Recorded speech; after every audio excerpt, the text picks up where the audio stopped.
Are you a female founder obsessed with growing and scaling your business, but no longer do you want to do it at the expense of your health and the time you are spending with your family? Guess what? That is why I've created the Summer of Profit.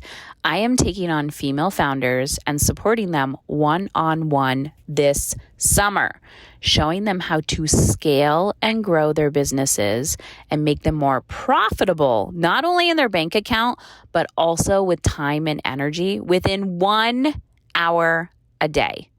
If you commit to 60 minutes a day, I will show you how to grow and scale your business and allow it to be more profitable. Check out heatherchauvin.com/summer. Join me or consider joining me for the Summer of Profit. I look forward to reading your application.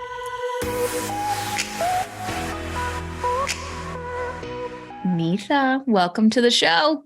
Oh my gosh, Heather, I'm so glad we're doing this. I love right before I hit record, I'm like, be you. I'm excited to talk about the book, being brave, being human, being all the things and the messy middle in between and just being emotionally uncomfortable. Yes. I mean, that's what it's all about, to be brave, to actually feel our emotions and to lay it out on the table. Yeah. So I'm so glad we're diving in. Okay. So let's, I know we have I don't want to say missions in mind, but like, I love resiliency. I love mental health. I love all the things. So I know you have a book that sucked. Now what? And I hate when people are like, what is the book about? Why'd you write the book? Let's go beyond that. Yeah. The Coles Notes version of the story of what brought you to where you are today. And then we'll dig a little bit deeper. Yes. Well, I mean, gosh, to write a book around that suck, now what? I've had to probably go through some sucks and many more than I think, gosh, I could probably have handled in my young life. I feel like I had so much life all before I was 20, so much life all before I was 30. I grew up really fast. So I grew up in a home actually right in Chicago, like in the city, been city girl my whole life. And my parents were immigrants. My dad was from India. My mom was from the Philippines. And so, cultural differences, religious differences. My mom was like Roman Catholic. My dad he was spiritual, very spiritual, but the lens of like Hinduism and Sikhism.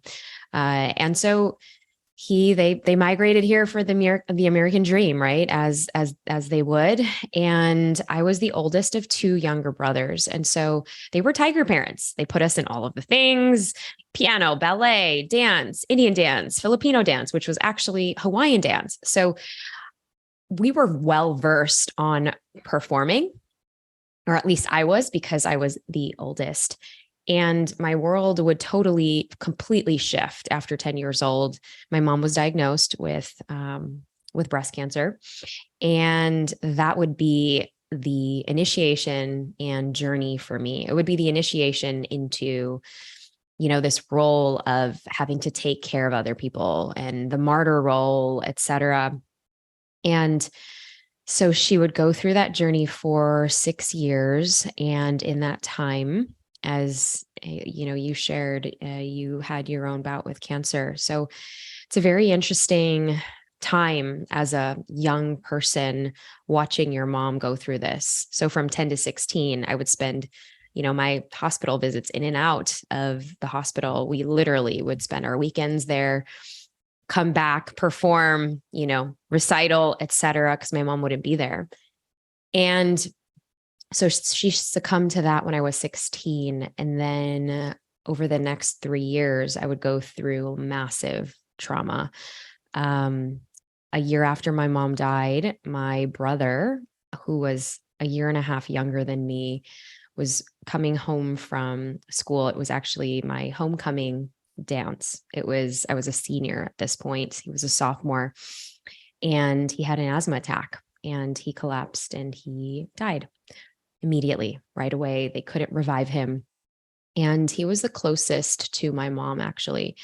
This actually happened literally a year after my mom dies. So my mom dies, my brother dies, and that just shook our family up in all of the ways. I mean, it was just unimaginable. It was like you're in the thickness of this cloud and you're like, how? Because he wasn't sick.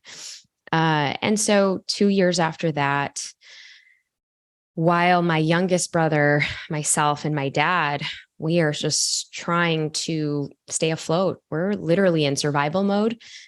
And my dad goes into deep depression. I have to get 3 jobs to support our family. And I stay home. I go to a college university in my hometown in Chicago, and he gets diagnosed with stage 4 lung cancer. And they tell him that he has, 9 months to live. He lives up to that diagnosis 10 months in. And so at 19, I am, orphaned. I am in charge of my youngest brother, who was then 14. And boy, did I have a massive chip on my shoulder. I wanted to make sure that the world would not pity us. That tiger parenting definitely was instilled in my mind around education, success, and honestly, overworking and proving. That was like my coping mechanism in my 20s. And so, while, and this is emotionally uncomfortable, I can look back and say, yeah, I was resilient. I was strong. And that's kind of the basis of the books that I've written and even the life that I've created. I was not okay with feeling anger. I was not okay with feeling, sad, even the grief. I bottled it up and I channeled it into accolades, achievement, performance. And I was really good at it. And I thought, oh, I can distract everyone in my family, everyone outside, because I'm doing it. I'm striving for quote unquote success, until the one area of my life that I was not so good at, and that was my love relationships. And it sucked. It sucked because at my core, I wanted to be loved. At my core, I wanted that attention. I grew up so fast. I didn't really have a lot of the experiences that my peers or some of my best friends had. And so I would hold on to these relationships. Some of them were toxic and they would overlap. And I would, it was a codependent narcissistic relationship. So much so that at the end of my 20s, I would get married. I even became not just a cosmetic, a general dentist, but a cosmetic dentist, bought a practice pretty much right out of school. So I did all of the things that made me look good from the outside, but I would attract the most incredible and interesting relationship that would teach me about self-love. So much so that on December 31st, 2011, I would literally be so afraid of where I was and really afraid of my life, because things had gotten so dark, so bad, that I had to leave and say no more, no more. And the world needed to know these 3 little words, which was, I need help. That I was done being this emotionally perfect person, that I was done being ashamed, even though it took so much bravery to step out and take whatever I could and leave that house and let my family and friends in, even though they knew, we all know, right? When our friends are in trouble, when our friends are dating somebody that's kind of off, that we don't really approve. And it just took me so long to finally, realize I had to hit my own rock bottom, my own fall, as I talk about in the book, to arrive at my own awakening. And that was the beginning of a full dive into my own healing, my own wailing, my own screaming, my own being okay with not being okay, letting I had this 7-figure business. I wasn't even 30. And I was so fearful and ashamed to come clean and say, I'm going through this divorce. I have everything. It's packed up in my SUV right now. Even though my name's at the door, I don't know where I'm going tonight. And that just being able to be seen by other people, that changed everything, because my assistants were like, you can stay at our house, or my, doctors that were working with me were like, we'll try to, cover for you. Like, let's figure this out together. And that was the beauty of my path with vulnerability, and just being able to be radically and unapologetically honest. Thank you for sharing that. It is so interesting when we are the quote unquote strong ones, right? Mm-hmm. It, like, the beauty of just everything comes together. You're the one that takes care of everyone. You're the responsible one. The second you're like, I can no longer do this, and you're like, I need help. It sounds like, and I'm curious your perspective, but as soon as you said that, everyone was like, we're here. Oh, 1000%. And that's the one thing that scared me from even admitting that I was in a toxic relationship, because my fear was, what are they going to think? Are they going to think I'm broken? And all of these like deep seated wounds of shame and guilt, where when you just release that and you have nothing else to hide, they see you as a human, not as like their boss, not as, and it's so relatable, because they're probably going through something, or they've been through something like that. And that's exactly what I kept hearing. Oh my gosh, my mom went through that, or my sister's going through that, or yes, I totally get it. I have a friend that's going through this right now, or secretly I'm going through that, Yeah. So we're giving them permission, and that's what starts to unlock the bridge that we get to newly create. But it's hard to see that first. Yeah. I can very much resonate with your story. And I'm sure you tracked a lot of people, just as I do, who are like some version of yourself, which is, yeah, I'm struggling, but I can't tell anybody else because I have a lot of responsibility on my plate and a lot of people depend on me and all those things. So when you finally said, I need help, I'm curious, how did that feel when you started to receive it? Besides the vulnerability, did you feel lighter? Did you feel like I can deeply inhale and exhale? What was that like? Oh my gosh, it was a full release. Like, wow, I feel safe for the first time in my life. Like, thousands of bricks were just fully taken from me. And that was the first moment where I was like, oh, I don't have to have it all together, that I could just let it go. And actually, I feel safe. And safety was not a word that I grew up with. I didn't even know what that meant. I didn't know that my nervous system could feel that way. Obviously, didn't even have the words to articulate that until, much later. And I think we talked about this before we press play. It's the duality. It's the duality of feeling both, because I didn't know how bad of what I was really hiding, or the amount of grief or just sadness, darkness that I was in growing up as a young person, that I tried to, and, the small, tiny little crushes in high school, or seeing the, coffee guy, the barista winking or whatever, would give me slivers of joy as a teenager. But then to see it on the other end in a very different form, that, oh, wow, this is another actual rock bottom.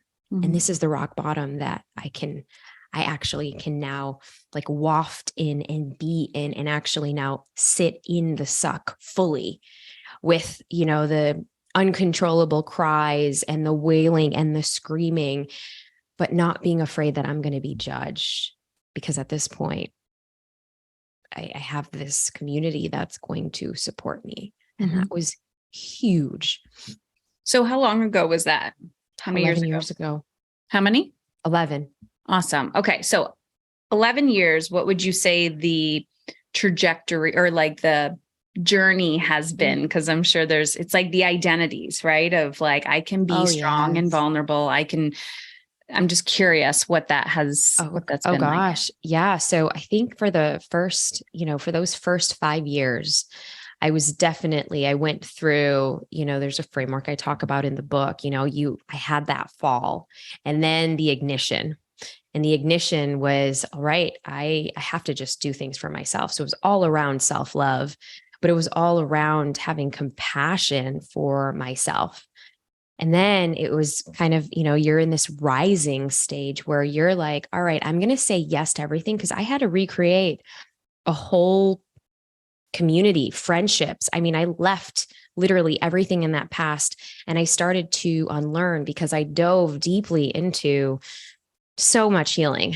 I mean, from, different talk therapists to EMDR to somatics, energetics. I've always had a love for dance because I grew up, with that. And even psychedelics. I mean, and then sitting with other mentors whom were maybe spiritual, whom were not spiritual. I mean, my dad, I grew up with a spiritual household. He would be meditating for 3 hours doing puja on the weekends, on Sundays. We would come as, little kids and run into, his puja altar and take his mala beads and put it around our necks and think it was like a necklace, all of those things. I didn't understand it, nor did I have any appreciation for it when I was a child. We would go to temple just as a thing that we would do, never really fully embodying what that meant. And then in this whole period of this rebirth for me, I would go to the sacred places in India, the ashrams that he would, when he was a child, that I had heard about. So I would go visit there, and, in Bali, in Cambodia, I mean, to the Philippines. I mean, so many different places where I would have my own spiritual, homage. And then I think, after that 5-year mark, I was ready to find love again. And that was scary. That was scary, Heather, because that meant that I needed to confront still some demons in my closet around, do I really want to let other people in? Like, I say that I'm being comfortable, but am I actually being emotionally uncomfortable in saying the things that I actually desire in a partner? And that was huge, because I would do all of the logistical things. I would have so much logic. I had a whole spreadsheet. If anybody is type A, probably appreciate this spreadsheet. I would rank them from 1 to 10. I mean, it was bad. And everyone would be a 10, but then there was no like chemistry. And I was like, but wait a minute, why am I, I'm attracting, I'm practicing manifestation, and they're amazing on all of these superficial levels. And even, they're ambitious, they're spiritual, there's all of these things. And yet I'm not in it. Like, what is going on? And then I realized, I'm like, oh, I forgot to take into account, how do I want to feel?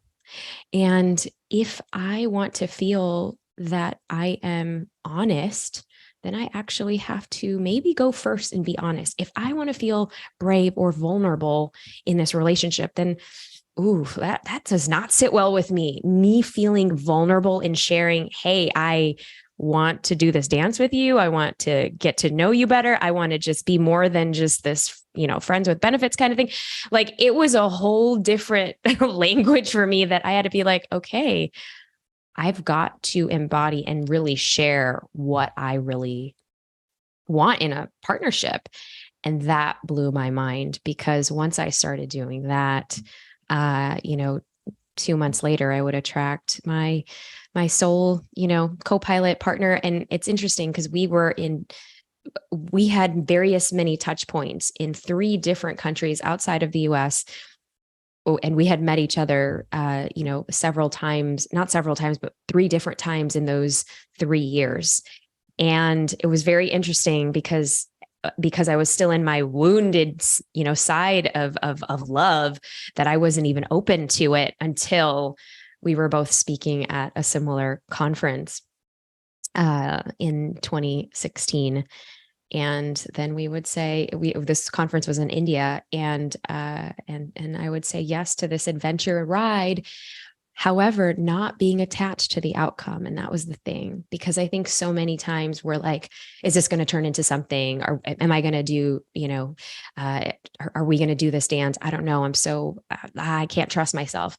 And so I would go into those modes, but then eventually I said yes. And then 6 years later now we have 2 amazing babies.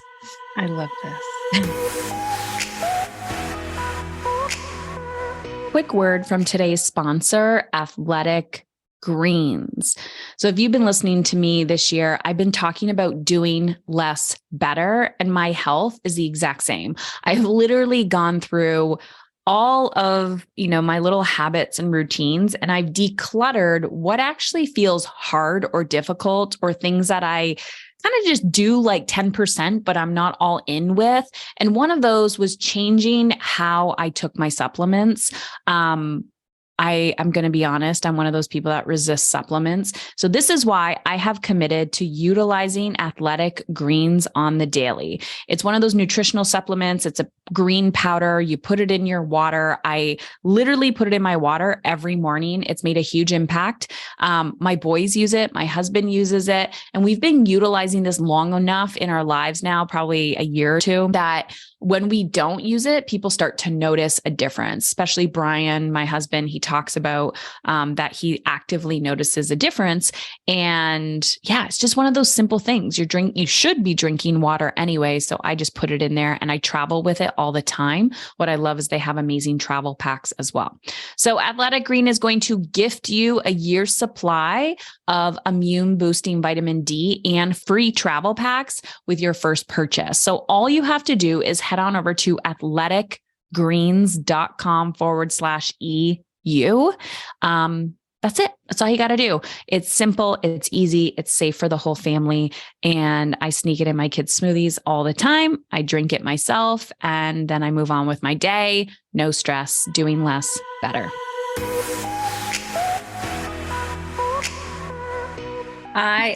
There's so much in there. First of all, you're a fabulous speaker. Like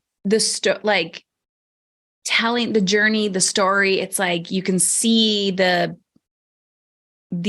building blocks, right? Of who you need to become in order to heal, and then what is required to rise. And I'm curious your perspective on this. And then I want to talk about being brave and all the things.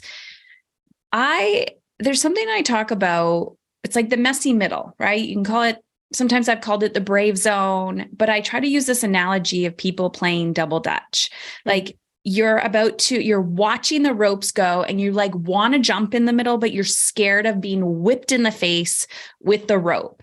And then you get in and you're like, I made it. That's what it feels like. Like people listening to a podcast, like they're circling, right? They think they're doing the work by buying the books, listening to the podcast, even hiring or taking a course, but they're just circling. They're not going in, like they're not feeling it. You can still feel that armor there. I feel it on people anyways, and myself included, where it's like, gosh, it's right there. Like, do you believe that people are either ready or that it can be cracked?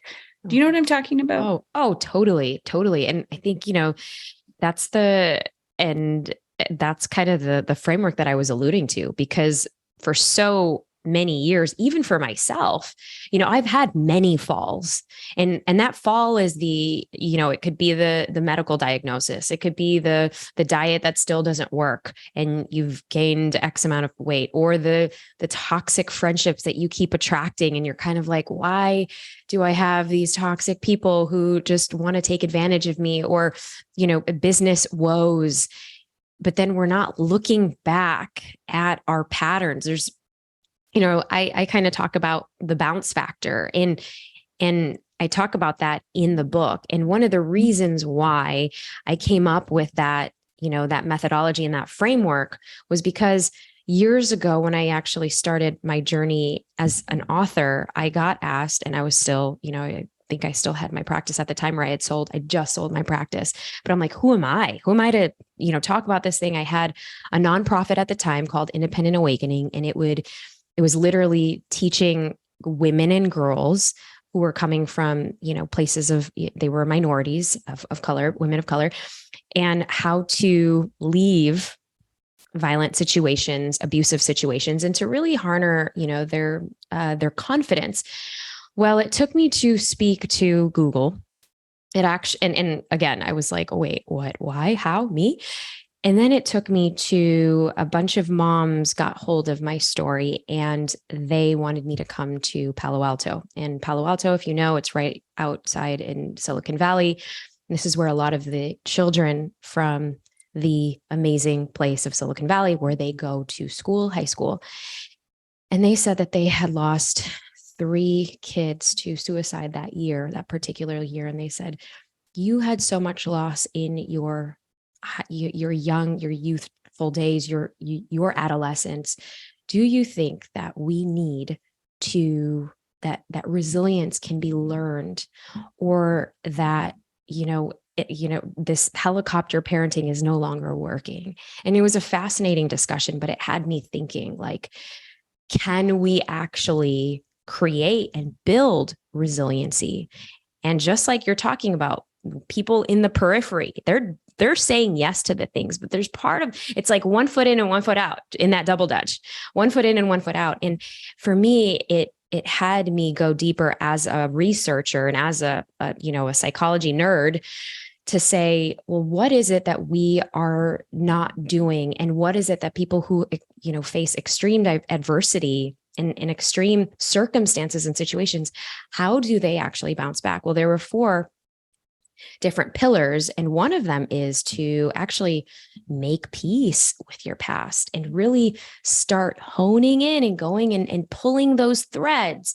What I shared, even in my love life, I said, oh, well, I am attracting all of these people, and when I would speak, I had to be very careful when I would speak at domestic violence, places and things like that, which is why I didn't end up, continuing that, because there's a lot of victim mentality there. In the book, I talk a lot between having a victim mentality and a victor mentality.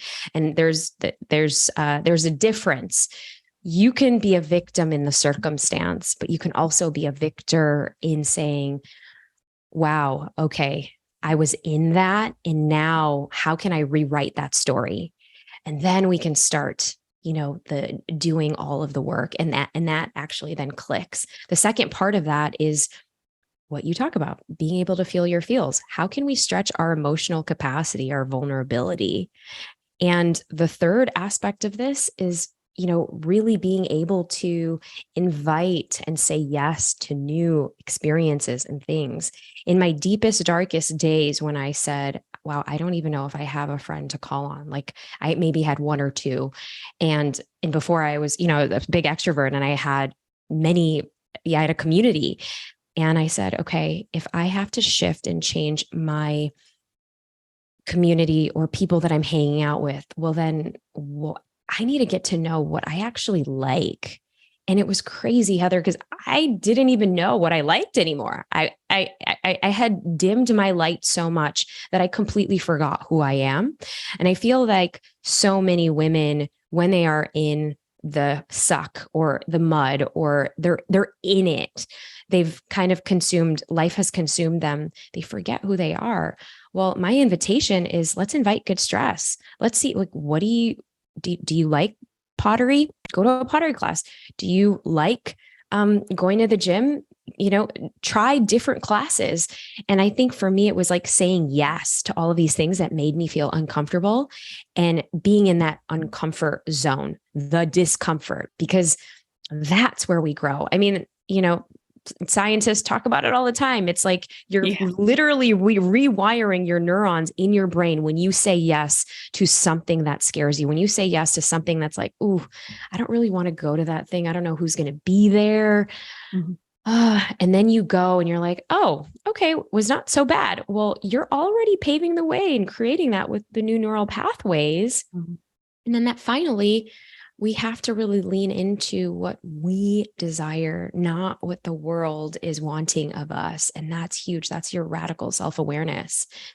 And that, I think, to your point, if we are able to even strengthen one of those, we can start flying forward. We can start flying forward past some of these sucky moments that sometimes consumes us for a while. Mm-hmm. Oh man, I'm like, yes, yes, yes. So yes, when I went into, so my background is in social work and I transitioned to coaching, and I was like, I was always angry and frustrated beyond my own personal development.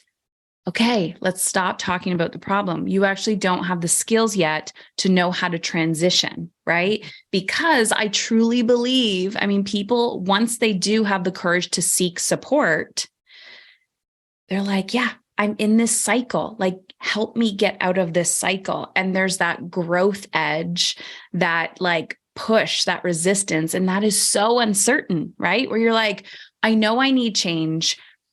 I'm being told to take these action steps. I am a raging type A. Now I need to become a different person. Not only are you telling me to feel, I can't even identify, is this fear? Is this anxiety? Is this anger? Is this like happiness? Is this joy? What is this? And then people are telling me to follow my intuition and what my desires are. It's such a new language that you have to be gentle with yourself, right? You're just walking this little path. But I love your work in the sense of, here you are, feel your feelings.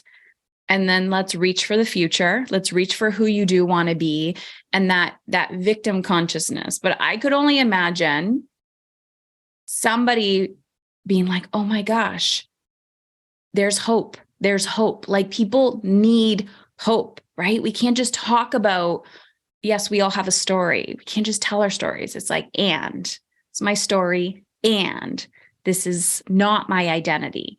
This is not who, or maybe it is my current identity, but I'm trying to change it, right? I'm actively pursuing something different. Oh my gosh, absolutely. I think there is when we, and oh gosh, I could talk about this all day. Like when we say, I am a victim of blank, right? Mm-hmm. Or I am an addict. There's two thoughts to that. It's like, I am embracing this identity. And it's also the reason why when I labeled the book, I said that sucked, not this sucks. Now what? Because this sucks would be that, yeah, we're all in the suck and we're still in the suck and we're going to be in the suck for a long time. I'm not bypassing either. What I'm actually saying is, let's give reverence to what sucked and let that be the thing that we couldn't control, the thing that happened for us, the thing that was there. You still might be in that messy middle, the messy middle. However, we can look back and we can honor it and we can have reverence for what happened. And then maybe that now what? We're looking forward. We're looking forward that now what can be imperfect, that now what can be completely different in all capacities, but to actually not be attached to the past identity, to hold it in its softness, because many times, yes, it was sucky. It was horrific. It was awful. It was a mixture and an amalgamation of all of these emotions, but it doesn't have to be our identity. And, we can actually call in what we are choosing. And we may not feel that at that moment. And nor am I saying to not feel at all. That's the opposite. What I'm saying is allow ourselves to feel. In fact, I have a whole, how do you embrace the suck? It's in part 1 of the book. It could be as small as 3 minutes, 5 minutes, 10 minutes. Great. And you might have to do that exercise every day, every week. Right? It's kind of like building a muscle, but when we're moving on, we're not taking that identity of the past. We're really reaching forward to, all right, now that I have the tools, now that I have that self-awareness, now that I know some of the patterns that have triggered me in the past, some of the people that have triggered me in the past. Why is that? We're doing our own personal inventory. And when we're doing our own personal inventory, we are paying attention to the tiny, subtle cues so that we can say, ooh, there's that little Neeta again that's coming up. Oh, there's that part of me that wants to judge. And there's that part of me that was feeling small, because that's how I used to feel as the jealous teenager when I was 13. She does not have to come up right now, but I can give reverence to her. I can be soft with her. I can be gentle with her, right? To embrace all of those parts of ourself, and to say, okay, here's that, it's kind of the Beyonce Sasha Fierce. Like, she had that alter ego so that she can write and perform these incredible songs in her album.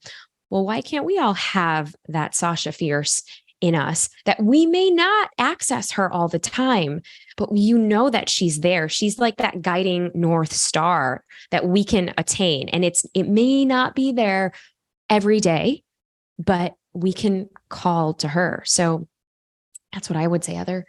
I love it. I could talk to you all day. And people are probably listening going, oh my goodness, I want more of you. So let everyone know where they can get the book, what you have going on. I know you have a podcast, all the things, so that they can dive deeper into your work. Oh, absolutely. Well, come on over the Brave Table. We have these brave conversations and, what it means to be brave in your actions and in your life.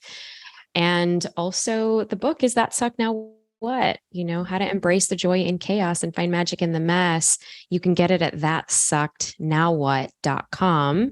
And there's all of these incredible bonuses. I mean, come over there and put your order number in, and it actually unlocks a 5-day healing practice. And it also unlocks a 44-page digital guide. So we go even deeper into the healing process that you can use with your family and your friends as well. Awesome. And the Brave Table is a podcast, correct? The Brave Table is everywhere you get your podcasts. Yes. Perfect. Thank you so much, Neeta. This has been a beautiful conversation. And I know just like the tip of the iceberg of what's possible for people. And I'm just so grateful that you have had the courage to keep going on your own journey, because I know there's so many people who are benefiting from your work. Thank you so much, love.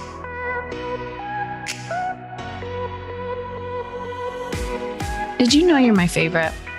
I love my podcast listeners, and I want to get to know you better. So I would love for you to head on over to Heather Chauvin, CHAUVIN.com/chat.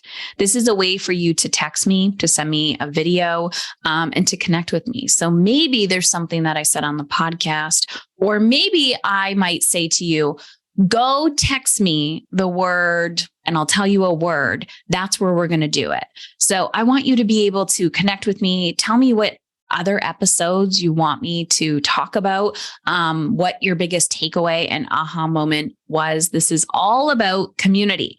So head on over to heatherchauvin.com/chat. Let's get to know each other. Why are you here? What's your biggest takeaway? What type of supports are you seeking? Who do you want me to interview next?